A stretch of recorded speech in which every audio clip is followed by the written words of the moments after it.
नमस्कार, प्रणाम। मैं डॉक्टर जवाहरलाल गिरी आप लोगों के समक्ष आज एक नया विषय लेकर प्रस्तुत हुआ हूँ। आज का विषय है घुटने में कार्टिलेज का घिसना या घुटने में ग्रीस का खत्म होना या घुटनों के बीच हड्डियों में गैप आ जाना। ये एक ऐसी बीमारी है जिस बीमारी से अनेक लोग पीड़ित है और इसकी पीड़ा असहनीय है।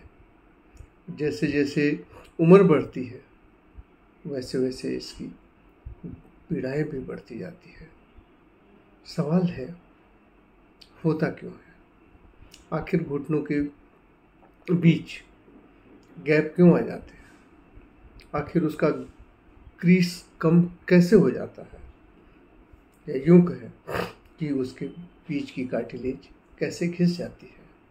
इन सवालों का जवाब ढूंढने के लिए मैं आप लोगों के साथ आज उपस्थित हुआ हूँ। मेरी शुरू से ही एक टैग लाइन रहा है, food is medicine and kitchen is pharmacy. भोजन ही दवा है, भोजन ही औषधि है और रसोई घर औषधालय, रसोई घर दवाखाना। इसका सीधा सीधा मतलब है कि हमारे खान पान में गर्मी के कारण, हमारे खान पान में गड़बड़ी के कारण ये सारी चीज़ें होती हैं।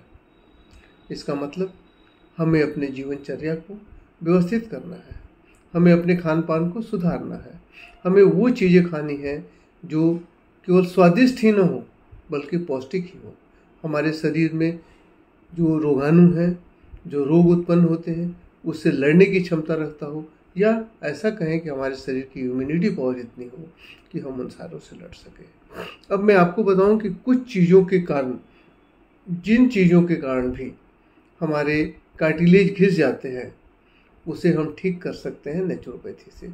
जब कभी हम एलोपैथिक में जाते हैं तो उनके पास एक ही चीज़ रहती है, पेन किलर। वो हमें पेन किलर देते जाते हैं और पेन किलर अपने एक सीमा के बाद काम करना बंद कर देता है। तो डॉक्टरों के पास दूसरा कोई विकल्प नहीं रहता उसके रिप्लेसमेंट के अलावे। तो वो सीधा सीधा बोलते हैं, अब आपको रिप्लेस कराना पड़ेगा। अगर आपको ज़िंदगी जीनी है, अगर आपको चलना है, अगर आपको खड़ा रहना है, तो आपको जीने के लिए, चलने के लिए, खड़े रहने के लिए घुटने का रिप्लेसमेंट कराना पड़ेगा। लेकिन मैं कहता हूँ कि अगर आप अपने जीवनचर्या में बदलाव लाते हैं, अगर आप अपने खान पान में बदलाव लाते हैं, तो ये चीज़ ठीक हो सकती है। और मैं आपको यहाँ बताने जा रहा हूँ कुछ टिप्स, जिस टिप्स से आप अपने गए हुए, समाप्त हुए, ख़त्म हुए कार्टिलेज को फिर से पैदा कर सकते हैं, ग्रीस को फिर से उत्पन्न कर सकते हैं, गैपों को फिर से भर सकते हैं और पूर्ण रूप से ठीक हो सकते हैं। मैं आपको 4-5 चीज़ें बताऊंगा जिससे आप ध्यान से सुनिए। सबसे पहले ये है कि आप लहसुन खाना शुरू कीजिए, बीन्स खाना शुरू कीजिए, डेली एक नारियल का पानी पीना शुरू कीजिए, अखरोट खाइए, जहाँ दर्द है घुटनों पे दिन में 2 बार कम से कम एलोवेरा का जेल लगाइए। इसके अलावा एंटीऑक्सीडेंट से भरे हुए संतुलित भोजन कीजिए, ओमेगा 3 फैटी एसिड से भरे हुए संतुलित भोजन कीजिए। और अगर आप एलोवेरा का तेल नहीं लगा पाते हैं, एलोवेरा आपके पास उपलब्ध नहीं है, तो आप उसके जगह पर जैतून का भी तेल लगा सकते हैं।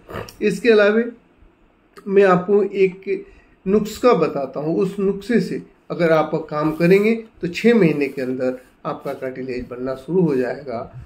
उसके लिए आपको करना क्या है, 10 दाने मुनाके के लेने हैं, 5 दाने आपको अंजीर के लेने हैं और 5 दाने अखरोट के लेने हैं।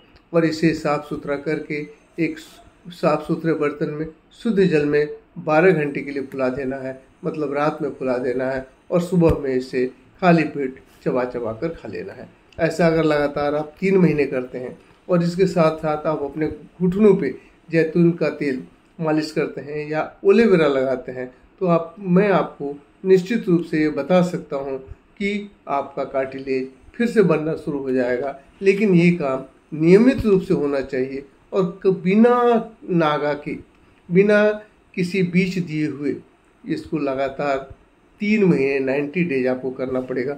साथ ही खाने में जो चीज़ें हैं जो ऊपर चीज़ें बताई गई हैं उन सब का सेवन करना पड़ेगा, और बाकी जो जंक फूड है, फास्ट फूड है, मोमोज है, इन सारी चीज़ों से अपने को दूर रखना पड़ेगा। और ऐसा आप करके देखिए, मेरा पूरा विश्वास है कि आप 3 महीने में स्वस्थ हो जाएंगे। आपका कार्टिलेज बनना शुरू हो जाएगा, जो आपका ग्रीस खत्म हुआ था वो भी आना शुरू हो जाएगा, या यूँ कहें कि जो हड्डियों में गैप आ चुकी थी वो भरने लगेगी। आज के लिए इतना ही काफ़ी है। अगर आपको किसी भी तरह की सहायता की ज़रूरत है, किसी भी तरह की क्लैरिफिकेशन की ज़रूरत है, तो आप मुझे 9422145568 पे संपर्क कर सकते हैं। आपके सारी समस्याओं का निदान किया जाएगा। जय हिंद।